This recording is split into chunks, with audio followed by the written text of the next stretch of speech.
25. maijā norisinājās Ķeguma pilsētas svētki Radi sauli Ķegumā. Es esmu Dats Māliņa. Es esmu jau bijusi Ķeguma tautas nama vadītāja, bet man šodienas galvenais pienākums ir aizvadīt svētkus, par cik es iesāku viņus plānot, un aizvadīt svētkus un nosvinēt skaistus Ķeguma pilsētas svētkus. Parasti par svētkiem sāk domāt, beidzoties vieniem svētkiem un domājot jau par nākamā gada svētkiem. Principā burvīgi prieks ir par to, ka mums laikapstākļi šodien lutina. Tas ir galvenais, jo parasti Ķeguma pilsētas svētkos ir lijis. Kaut vai nedaudz, bet ir lijis. Bet šobrīd laika prognozes ir brīnišķīgas, un patiesībā ir tā, ka laikapstākļi ir tie galvenie, kas nosaka, vai svētki izdosies. Tāpēc laikapstākļi mums ir lieliski. Programmā mums ir plānotas dažādas aktivitātes. Mums notiek sporta stadionā florbols, volejbols. Savukārt 1:00 mums ir jau 2. gadu mums ir skrējiens kalnā, kas sākās no Celtnieka ielas, un nedaudz pa gājēju ceļu viss paskrien uz augšu. Absolūts jaunums 10:10 jau ir sākusies. Ir mazo ķegumiešu tirdziņš, kas ir absolūti jaunums, kad mēs piedāvājam mazajiem ķegumiešiem atnākt un kaut ko pārdot un tādējādi nopelnīt sev naudiņu. Un 4:00 mums ir paredzēts liela koncerts, kurā uzstāsies mūsu pašu amatieru kolektīvi. Arī būs apvienotais bērnu jauniešu kors, kas ir apvienotais Ķeguma vidusskolas un Birzgales pamatskolas kors. Gatavojam viņus, pieredzinām jauniešus arī pie skatuves, jo, protams, nākamgad ir jaunatnes dziesmu un deju svētki. Un vakarā, kā jau vakarā, svētku programma ar viesmāksliniekiem.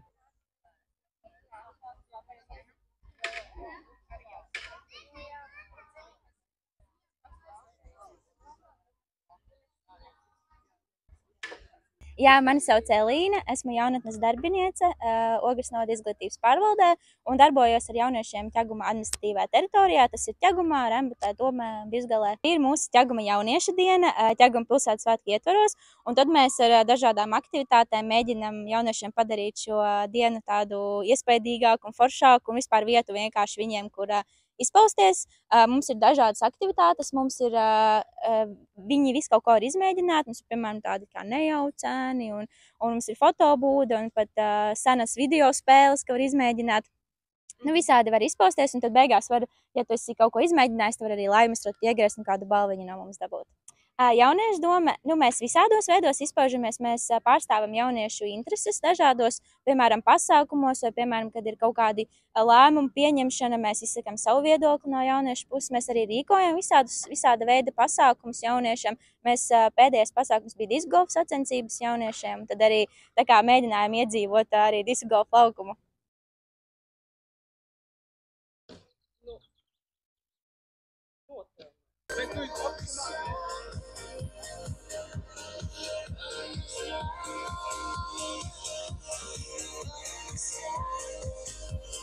Tad esmu Emīls Josts, e-sporto dibinātājs.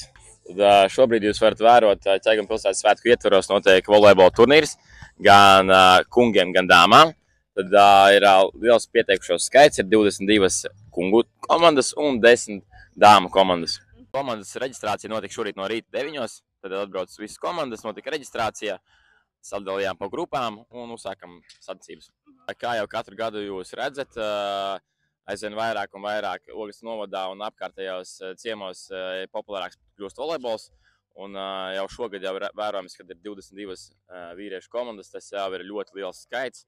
Tā kā turpinām attīstīties un nākamgad jau centīsimies sasniegt 30 komandas slieksni.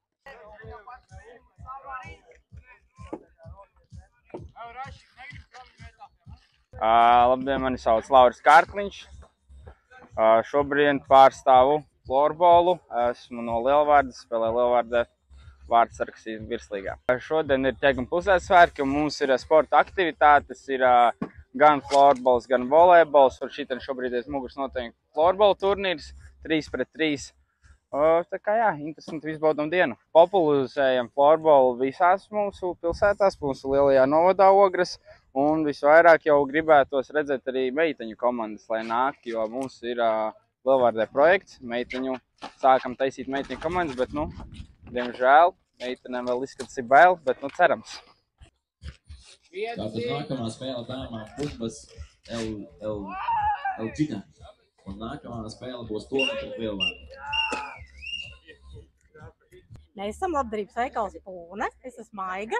Anita. Labdarības veikals nodarbojas ar to, ka mēs pieņemam no iedzīvotājiem ziedojumus, mantas, kas pašiem vairs nav nepieciešams, ir izauguši vai apnikuši, bet vēl ir labā stāvoklī un var noderēt vēl citiem. Šodien mēs Pilsētas svētku ietvarā mēs izdomājam par radošām darbnīcām, kurā var izmantot dažādus materiālus, kā jūs arī redzat.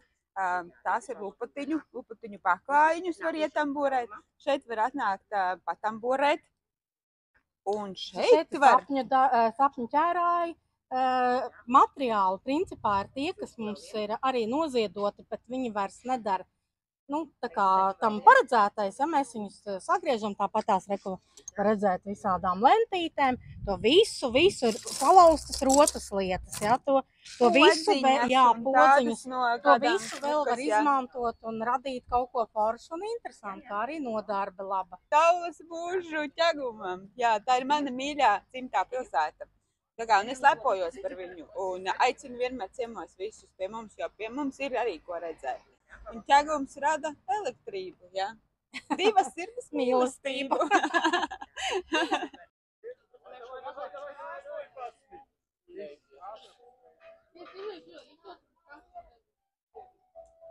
Padziedam labu rītu! Aiziet!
Es esmu Jānis Bērziņš un tikko kā piedalījos skrējienā augšu pa kalnu, kas notiek Ķeguma pilsētas svētku ietvaros. Skatās, ka šogad gāja drusku labāk nekā pagājušajā gadā.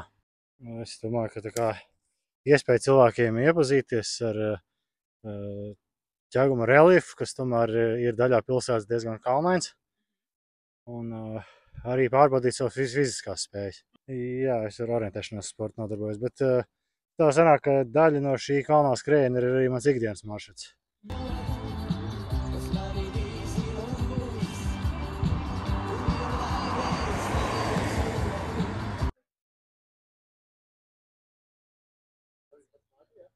Mani sauc Ingemārs Stalšans. Nodarbojos ar discgolfu 8 gadus, dzīvoju Cēsīs, un discgolfs ir mans hobijs. Discgolfs ir spēle ārā svaigā gaisā pie dabas, un mērķis ir trāpīt grozā ar pēc iespējas mazāku metienu skaitu, tieši tāpatās kā tradicionālajā golfā. Mani uzrunāja Elīna Greine. Mēs jau pirms mēneša uztaisījām pirmās sacensības šeit, un tagad pienāca laiks arī Ķeguma pilsētas svētkiem, un tad vajadzēja arī vienu staciju discgolfs. Uzaicināja mani šeit, lai iepazīstinu cilvēkus ar šo sportu veidu. Patīk, viņi ir ieinteresēti pamēģināt kaut ko jaunu. Protams, jārēķinās ar to, ka pirmās reizes nav tās patīkamākās, jo mēs nezinām vēl, kā jāspēlē, bet tāpēc es atbraucu, lai iemācītu pēc iespējas labāk, un lai cilvēkiem tā pieredze ir vispatīkamākā. Es domāju, ka jauniešiem ir lielāka gribēšana kaut ko darīt. Jaunieši atraktīvāki ar vairāk idejām. Un discgolfs arī ir jauniešu sports principā, bet var spēlēt visi vecumi. Bet jaunieši vairāk piesaista šādas aktivitātes, tāpēc arī es domāju, ka tāpēc arī jaunieši uzaicināja mani šeit.